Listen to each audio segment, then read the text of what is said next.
આકાશવાણી અમદાવાદ વડોદરા પ્રાદેશિક સમાચાર જાનુ પરમાર વાંચે છે. સૌપ્રથમ મુખ્ય સમાચાર. મુખ્યમંત્રી ભૂપેન્દ્ર પટેલે ગઈકાલે જામનગર મહાનગરપાલિકાના 247 કરોડથી વધુના વિવિધ વિકાસ પ્રકલ્પોનું લોકાર્પણ ખાતમુહૂર્ત કર્યું. રાજ્ય સરકારે ગુજરાત હાઉસિંગ બોર્ડ દ્વારા વસૂલવામાં આવતી ટ્રાન્સફર ફી, વહીવટી ચાર્જ અને અનઅધિકૃત બાંધકામની વપરાશ ફીની રકમમાં મકાનધારકોને રાહત આપવાનો નિર્ણય કર્યો છે. મુખ્યમંત્રી શ્રી ભૂપેન્દ્ર પટેલે રાજ્યના બધા જ જિલ્લાઓમાં પંચાયત હેઠળના ગ્રામ્ય માર્ગોની સુધારણા અને સુદ્રઢીકરણના કામોને હાથ ધરવા 1563 કરોડ રૂપિયા મંજૂર કર્યા. કેન્દ્રીય નાણામંત્રી નિર્મલા સીતારમણે ગઈકાલે ગુજરાત સહિત વિવિધ રાજ્યોમાં 7 માળખાકીય પ્રોજેક્ટોનું વર્ચ્યુઅલ માધ્યમથી લોકાર્પણ કર્યું. અને રાજ્યની 8 મહાનગરપાલિકાઓમાં ગઈકાલથી મિલેટ મહોત્સવનો પ્રારંભ થયો. સમાચાર વિગતવાર. મુખ્યમંત્રી ભૂપેન્દ્ર પટેલે ગઈકાલે જામનગર મહાનગરપાલિકાના 247 કરોડથી વધુના વિવિધ વિકાસ પ્રકલ્પોનું લોકાર્પણ અને ખાતમુહૂર્ત કર્યું.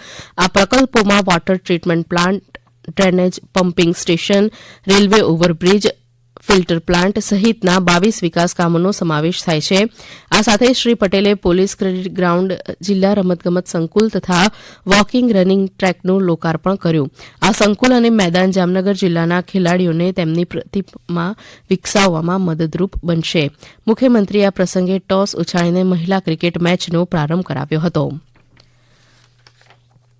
મુખ્યમંત્રી ભૂપેન્દ્ર પટેલે ગુજરાત હાઉસિંગ બોર્ડ દ્વારા વસૂલવામાં આવતી ટ્રાન્સફર ફી, વહીવટી ચાર્જ અને અનઅધિકૃત બાંધકામની વપરાશ ફીની રકમમાં મકાનધારકોને રાહત આપવા નિર્ણય કર્યા છે, જેથી ગુજરાત હાઉસિંગ બોર્ડના જૂના મકાનોનું રીડેવલપમેન્ટ ઝડપથી થઈ શકશે.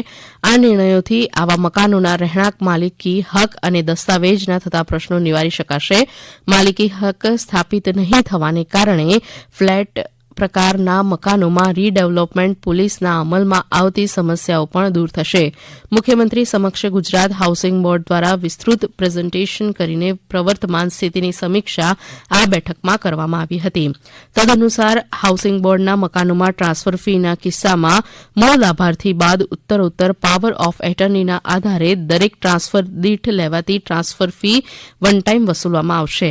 મુખ્યમંત્રીએ ઉદાર અભિગમ અપનાવીને એવું નક્કી કર્યું છે કે જંત્રી રેટના બદલે વપરાશ ફી નિયત એટલે કે ફિક્સ કરી દેવાશે. મુખ્યમંત્રીએ ગુજરાત હાઉસિંગ બોર્ડના આવાસ ધારકોના વિશાળ હિતમાં તેમને આર્થિક રાહત સાથે ફી ભરવામાં સરળતા આપવા આ નિર્ણય કર્યા છે. મુખ્યમંત્રી શ્રી ભૂપેન્દ્ર પટેલે રાજ્યના બધા જ જિલ્લાઓમાં પંચાયત હેઠળના ગ્રામ્ય માર્ગોની સુધારણા અને સુદ્રઢીકરણ માટેના કામો હાથ ધરવા 1563 કરોડ રૂપિયા મંજૂર કર્યા છે. મુખ્યમંત્રીએ ગ્રામ્ય માર્ગો પર હાલના હયાત નાળા, કોઝવે, પુલોના પુનઃ બાંધકામની જરૂરિયાત ધ્યાનમાં લઈને આવા 903 જેટલા સ્ટ્રક્ચર્સના રૂપિયા 1488 કરોડના ખર્ચે નવનિર્માણ માટે અનુમતિ આપી છે. મુખ્યમંત્રીએ રાજ્યના ગ્રામીણ વિસ્તારોમાં રસ્તાઓ પર, નદી નાળા પરના જૂના સ્ટ્રક્ચર્સને ભારે વરસાદ અને ચોમાસાને પરિણામે નુકસાન થયેલા 211 નાળા પુલોના મજબૂતીકરણ અને મરામત કામો માટે 75.80 કરોડ રૂપિયા મંજૂર કર્યા છે. ગ્રામીણ વિસ્તારોને 12 મહિના રસ્તાઓની સહુલિયત મળી રહે અને અંતરિયાળ વિસ્તારોને પણ સરળ કનેક્ટિવિટી ઉપલબ્ધ થાય તે ઉદ્દેશ્ય સાથે મુખ્યમંત્રીએ આ રકમ ફાળવવા મંજૂર કરી છે. કેન્દ્રીય નાણામંત્રી નિર્મલા સીતારમણે ગઈકાલે વર્ચ્યુઅલ માધ્યમથી ગુજરાત સહિત વિવિધ રાજ્યોમાં 7 માળખાકીય પ્રોજેક્ટોનું લોકાર્પણ કર્યું છે.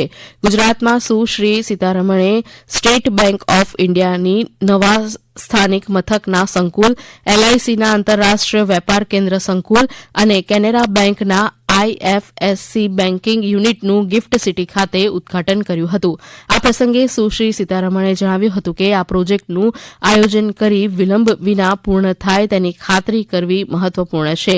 તેમણે અધિકારીઓને અમૃતકાળમાં રાષ્ટ્ર નિર્માણ માટે તેમની ફરજો નિષ્ઠાપૂર્વક નિભાવવા માટે આહવાન કર્યું હતું. રાજ્યની 8 મહાનગરપાલિકાઓમાં ગઈકાલે મિલેટ મહોત્સવનો પ્રારંભ થયો છે.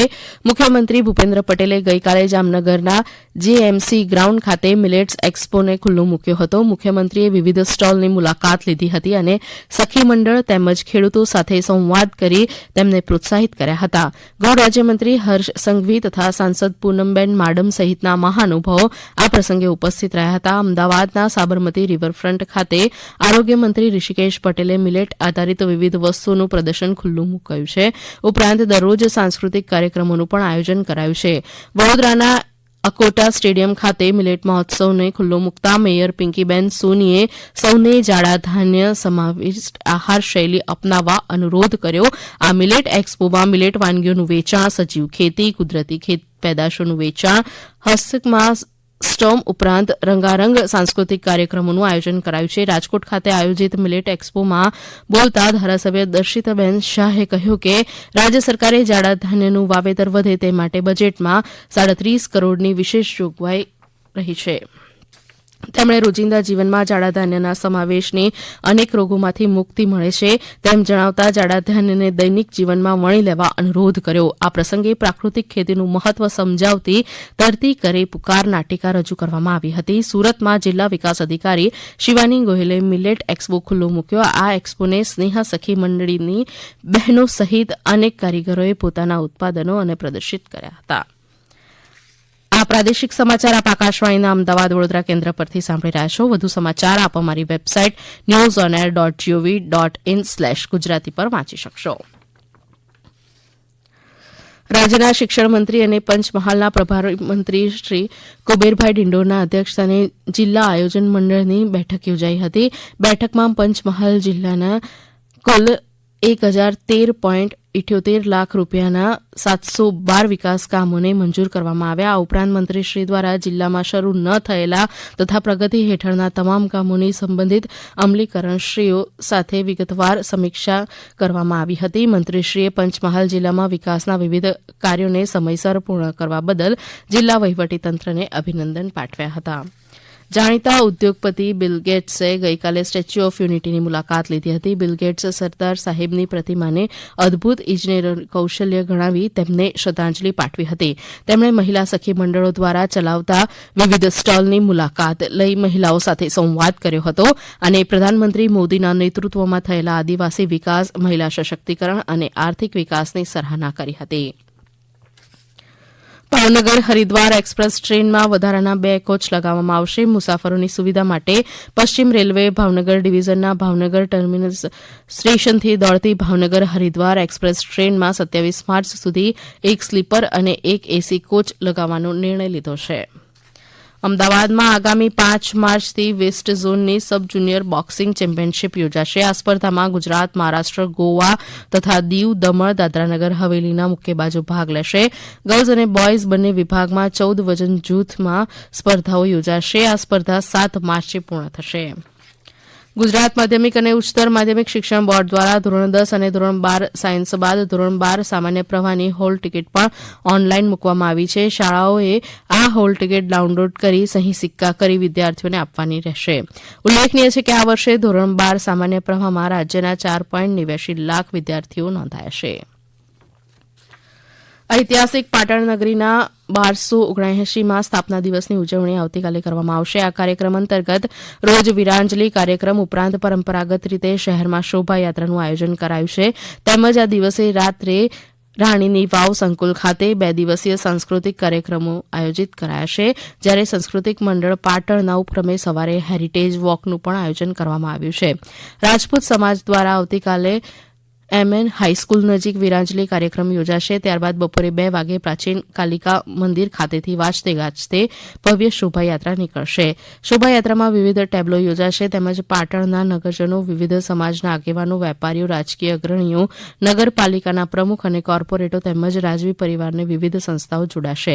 શોભાયાત્રા પાટણના નગરદેવી કાલિકા મંદિરથી પ્રસ્થાન થઈ રતનપુર, 3 દરવાજા, હિંગલા ચાચરથી બગવાડા દરવાજે પહોંચશે, જ્યાં પાટણની વિરાસત અંગે વક્તવ્ય યોજાશે અને સન્માન કાર્યક્રમો થશે.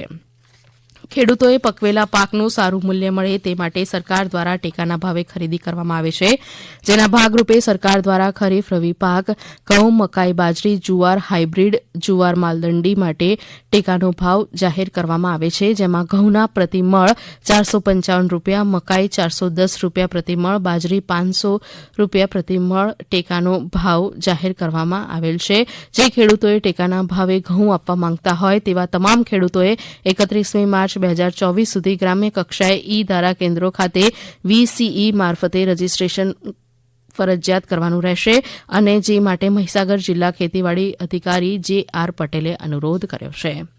અંતમાં મુખ્ય સમાચાર ફરી એકવાર. મુખ્યમંત્રી ભૂપેન્દ્ર પટેલે ગઈકાલે જામનગર મહાનગરપાલિકાના 247 કરોડથી વધુના વિવિધ વિકાસ પ્રકલ્પોનું લોકાર્પણ અને ખાતમુહૂર્ત કર્યું. રાજ્ય સરકારે ગુજરાત હાઉસિંગ બોર્ડ દ્વારા વસૂલવામાં આવતી ટ્રાન્સફર ફી, વહીવટી ચાર્જ અને અનઅધિકૃત બાંધકામની વપરાશ ફીની રકમમાં મકાનધારકોને રાહત આપવાનો નિર્ણય કર્યો છે.